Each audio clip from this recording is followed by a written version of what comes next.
തൃശൂരിൽ മലദ്വാരത്തിൽ ഒളിപ്പിച്ചു കടത്തിയ 20 ഗ്രാം MDMA-യുമായി യുവാവ് എക്സൈസിന്റെ പിടിയിൽ. ആലുവ സ്വദേശി റിച്ചുവാണ് പിടിയിലായത്. യുവാവിനെ ആശുപത്രിയിൽ എത്തിച്ച് ഡോക്ടറുടെ സഹായത്തോടെയാണ് മയക്കുമരുന്ന് പുറത്തെടുത്തത്.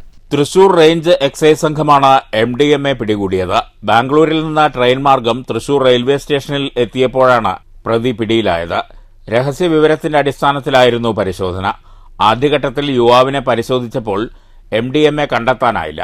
പിന്നീട് ഇയാളെ തൃശൂർ ജില്ലാ ജനറൽ ആശുപത്രിയിൽ എത്തിച്ച് നടത്തിയ സ്കാനിങ്ങിലാണ് മയക്കുമരുന്ന് കണ്ടെത്തിയത്. തുടർന്ന് ഓപ്പറേഷൻ തിയേറ്ററിൽ കയറ്റി സർജന്റെ സഹായത്തോടെയാണ് മയക്കുമരുന്ന് പുറത്തെടുത്തത്. ഇയാൾ നേരത്തെയും മയക്കുമരുന്ന് കടത്തിയിട്ടുള്ള ആളാണെന്ന് എക്സൈസ് അറിയിച്ചു.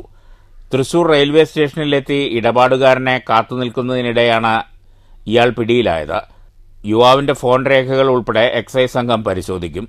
ബാംഗ്ലൂരിൽ എവിടെ നിന്നാണ് മയക്കുമരുന്ന് ലഭിച്ചതെന്നും തൃശൂരിൽ മയക്കുമരുന്ന് കൈമാറാൻ ആരെയാണ് കാത്തുനിന്നത് എന്നതുൾപ്പെടെയുള്ള കാര്യങ്ങൾ അന്വേഷിച്ചു വരികയാണ്.